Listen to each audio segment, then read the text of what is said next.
여기 미국의 보이지 않는 검이라 불리는 특수부대가 있습니다. 과거 미국 국방부조차 그 존재를 공식적으로 인정하지 않았으며 지금도 베일에 쌓인 부대의 이름은 바로 델타포스인데요. 델타포스의 정식 명칭은 제1특수부대 작전분견대 델타이며 일반적으로 줄여서 델타라고 불립니다. 이들은 기존의 특수부대와는 차원이 다른 고위험 지역에서의 극비 작전들을 전담하는 정예 중의 정예로 알려져 있죠. 인질 구출, 대테러 작전, 고위 표적 제거 작전 등 일반 병력으로는 불가능한 임무가 이들의 손에 맡겨집니다. 또한 델타포스는 육군 소속이지만 CIA와 긴밀한 협조 체계를 통해 전 세계 각지에서 비밀 작전을 수행하는 것으로 알려져 있죠. 이 때문에 델타의 작전 대부분은 지금도 철저히 비공개로 분류되어 있으며 세부 내용은 일반인에게 거의 알려지지 않았습니다. 그럼에도 우리가 델타포스의 존재를 알고 있는 이유는 일부 작전이 언론이나 영화 등을 통해 공개되었기 때문인데요. 대표적인 사례로는 1993년 소말리아 모가디슈에서 벌어진 전투가 있으며 이 작전은 이후 영화 블랙호크 다운으로 재현되어 세계적인 주목을 받게 되었습니다.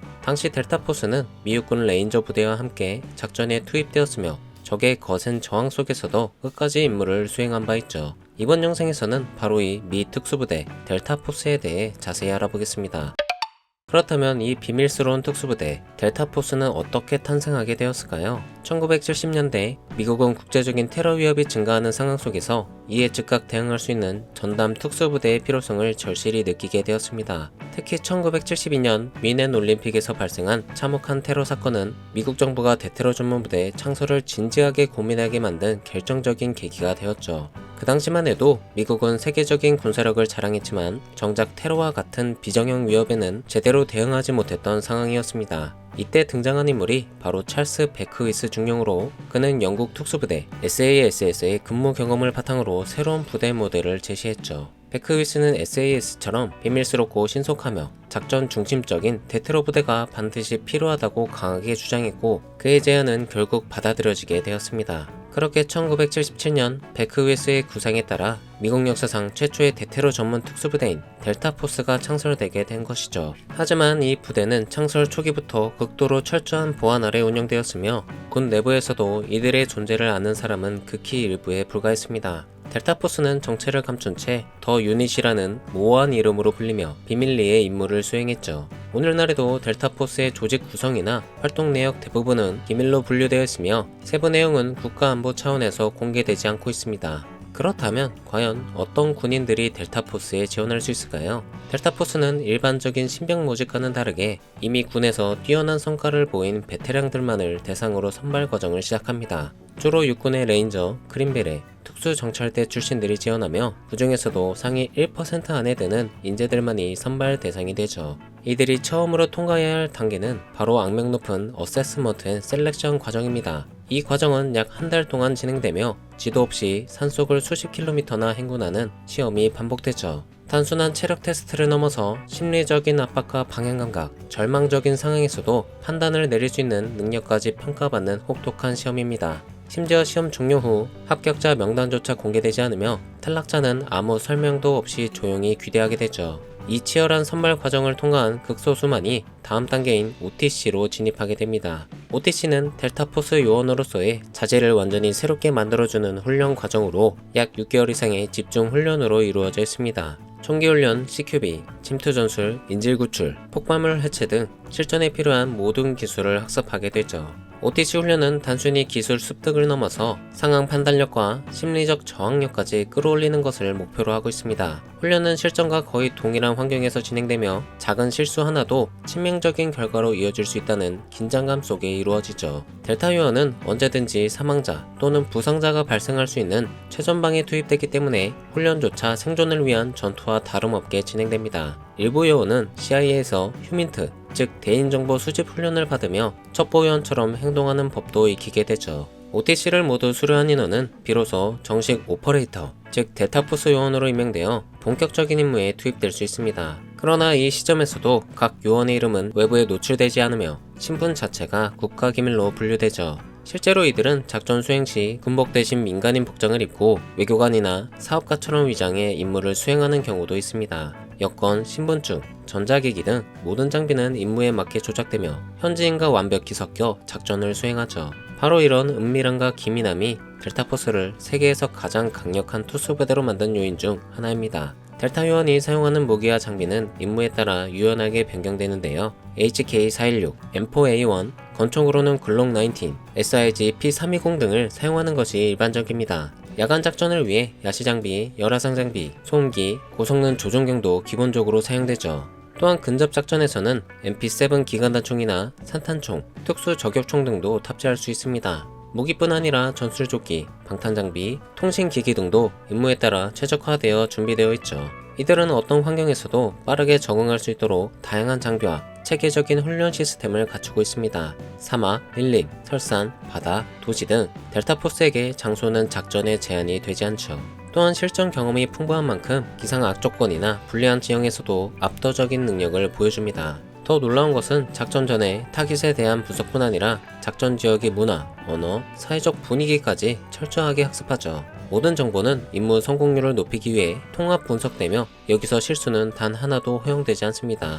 델타포스는 단독으로 작전을 수행하기도 하지만 종종 다른 특수부대나 정보기관과 협력하여 협동작전을 펼치기도 하는데요. 특히 헬기 기반 침투 및 탈출 작전에서는 SOAR, 즉 나이트 스토커라 불리는 특수항공연대와 긴밀히 협업합니다. 나이트 스토커는 저공 침투, 야간 비행, 무소음 헬기 운영 등 특수항공 작전에 최적화되어 있는 부대죠. 또한 CIA의 SAD, SOG와도 협력하며 필요시에는 민간인처럼 위장한 CIA 요원들과 함께 팀을 꾸려 작전을 수행하기도 합니다. 이처럼 다부대 협업은 전 세계적인 고위급 테러리스트나 적국 요원 제거 등에 주로 활용되죠. 하지만 이러한 작전 대부분이 철저히 비공개로 진행되며 실패해도 언론에 보도되는 일은 거의 없습니다. 정보 유출은 곧 작전 실패, 심지어 국가 외교적 위기까지 이어질 수도 있기 때문이죠. 델타포스는 정보기관처럼 조용히 움직이되 전투에 들어가면 전방 특수부대보다도 훨씬 더 강력한 전력을 보여줍니다. 그들의 신조는 단순합니다.